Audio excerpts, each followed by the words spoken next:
शिवं शिवं। नमस्कार, आप सबका हमारे चैनल श्रीमद् होम रेमेडीज़ पर स्वागत है। इस वीडियो में हम आपको बताएंगे, जब आप भगवान की पूजा करते हैं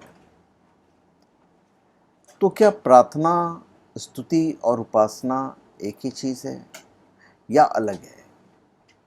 स्तुति, प्रार्थना, उपासना, यह ऋषि दयानंद सरस्वती जी की मानव समाज को अर्पित अनुपम भेंट है। अब इसका अर्थ क्या होगा?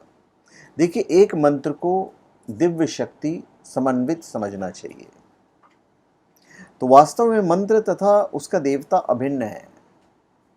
नाम और नामी एक ही है, मंत्र ही देवता है और मंत्र दिव्य शक्ति का प्रतीक है।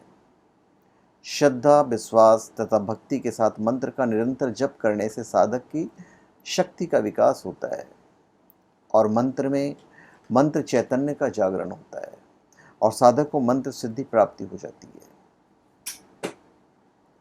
तो अनुपम भेंट है दयानंद सरस्वती जी का। स्तुति से ईश्वर में प्रीति, उसके गुण, कर्म और स्वभाव से अपने गुण, कर्म, स्वभाव का सुधारना। प्रार्थना से निराभिमानता, उत्साह और सहायता मिलना। उपासना से ब्रह्म से मेल, किससे? पर ब्रह्म से मेल और उसका साक्षात्कार होना। तो ये तीनों, स्तुति, प्रार्थना, उपासना, एक दूसरे के पूरक और सहयोगी हैं। इनका परस्पर संबंध है। केवल स्तुति, केवल प्रार्थना, केवल उपासना से लाभ नहीं मिलता। स्तुति, प्रार्थना, उपासना का एक और अर्थ ज्ञान, कर्म, उपासना भी लेते हैं। ज्ञान, वैदिक धर्म में ईश्वर की स्तुति, प्रार्थना, उपासना आदि नित्य कर्म माने जाते हैं। साधारण लोग ये समझते हैं और मानते हैं कि इनके करने से मनुष्य पुण्य संपादन करता है। स्तुति के अर्थ है किसी के गुणों का कथन करना। इसके करने से करने वाले के विषय में यह बोध होता है कि यह उसके अमुक गुण जानता है। जैसे साधारण लोग किसी वस्तु को साधारण रूप में जानते हैं और विशेषज्ञ उस वस्तु को विशेष रूप से जानता है, तो इसी प्रकार ईश्वर के विषय में भी साधारण जनता के जो विचार हैं, दार्शनिक व्यक्ति के विचार प्राय उससे भिन्न होंगे।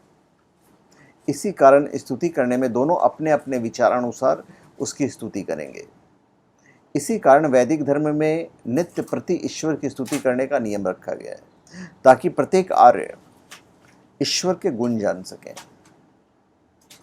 अब प्रार्थना, इसका अर्थ है मांगना। मनुष्य अल्पज्ञ और अल्प शक्ति वाला होने से भूलता है। अल्प शक्ति वाला होने से कई कामों के करने में असक्त हो जाता है। इसी कारण अपनी त्रुटियों के निवारणार्थ यह किसी दूसरे की सहायता चाहता है।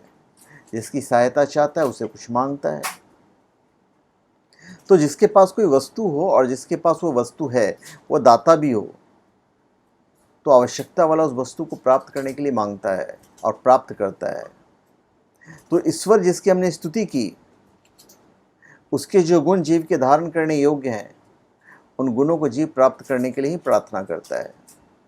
तो प्रार्थना के पश्चात यदि उसके लिए यत्न भी करे तो उस वस्तु को प्राप्त हो ही जाता है। यदि केवल प्रार्थना मात्र ही करता रहे और यत्नवान न हो तो विशेष लाभ नहीं होता है। अब उपासना अर्थ है उसके समीप होना, अर्थात जिनकी प्रार्थना की थी उन गुणों वाले के समान स्वयं में भी बनना। ईश्वर न्यायकारी हैं, यह स्तुति है। हम न्यायकारी हों, यह प्रार्थना है। और अपने जीवन में न्यायी होना, ये उपासना है। तो ईश्वर में तो अनंत गुण है। मंत्र के निरंतर जप करते रहने से साधक में वह शक्तियाँ और गुण विकसित होने लगते हैं जो उस मंत्र के देवता में होते हैं। सूर्य मंत्र का जप आरोग्य, चिरायु, शक्ति, तेज तथा बुद्धि प्रदान करता है। तो शरीर के सब रोगों को दूर कर देता है। मुख्यतः नेत्रों के रोगों के लिए तो रामबाण है। तो सूर्य के जप करने वाले को उसका कोई शत्रु हानि नहीं पहुंचा सकता। तो वास्तव में मंत्र देवता की प्रार्थना अथवा उसके गुणगान करने का एक ही रूप है, एक उपाय है, जिसके द्वारा हम ईश्वर से कृपा प्राप्त करते हैं, रक्षा की प्रार्थना करते हैं और उस मंत्र से आत्माओं को बस में किया जा सकता है। अभी जैसे जब हम मंत्र पढ़ते हैं ओम श्री सरस्वते नमः, तो मंत्र का जब जो सरस्वती जी का मंत्र है, जप करने वाले में बुद्धि, विवेक और शक्ति का विकास होगा, उसको विद्वान बनाता है। वह जब से आपको उत्साह मिलेगा और कविताएं लिखने लगोगे आप, तो तुम एक महान विद्वान हो जाओगे। तो हर मंत्र का अपना मकसद होता है। स्तुति, प्रार्थना, उपासना। हम वापस ऋषि दयानंद सरस्वती जी पे आते हैं। उन्हें मानव समाज को अर्पित अनुपम भेंट है। स्तुति से ईश्वर में प्रीति, उसके गुण कर्म और स्वभाव से अपने गुण कर्म स्वभाव का सुधरना, जैसा कि मैंने आपको बताया। ऋषि दयानंद जी ने हम सामान्य जनों के लिए स्तुति, प्रार्थना और उपासना के 8 मंत्रों का चयन किया है। सभी संस्कारों के आदि में इन्हीं 8 मंत्रों का पाठ किया जाता है और ये 8 मंत्र दैनिक अग्निहोत्र का अवयव नहीं है। यह शुभ, मंगल, उत्तम कर्मों की सिद्धि के लिए ईश्वर से प्रार्थना करनी चाहिए।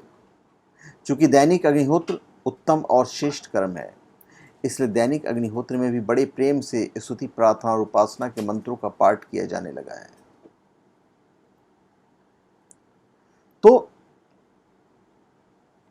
कई विद्वान प्रथम मंत्र विश्वानी देव मंत्र के अर्थों को भी परिवर्तित कर देते हैं। ऋषि प्रार्थना करते हैं कि दुरित दूर कर दीजिए, भद्रम हमको प्राप्त कीजिए, ये विद्वान कीजिए के स्थान पर करवा दीजिए, ऐसा अर्थ कर देते हैं। तो ये समझने वाली बात है। तो ये हमने स्तुति, प्रार्थना और उपासना के बारे में बताया। देखिए, ईश्वर में अनंत गुण हैं। उनमें से कुछ ऐसे हैं जो जीव के धारण करने योग्य हैं और उनकी धारण करने से ही जीव ईश्वर का उपासक हो जाता है। वैदिक धर्म में ईश्वर विभु है, सर्वव्यापक है, वह सर्वदा जीव के साथ ही रहता है। अतः उनके समीप होने का अर्थ यही हो सकते हैं, जीव उसकी आज्ञाओं का पालन करें। तो इस प्रकार प्रत्येक वैदिक धर्मी को ईश्वर की स्तुति, प्रार्थना और उपासना करनी होती है। तो मेरे ख्याल से आप हर चीज़ समझ गए होंगे कि प्रार्थना, उपासना और स्तुति में क्या फ़र्क है। तो धन्यवाद, आप सबका हमारे चैनल पे स्वागत है। आप हमारे चैनल पे सब्सक्राइब करें और अपने कमेंट दीजिए। धन्यवाद।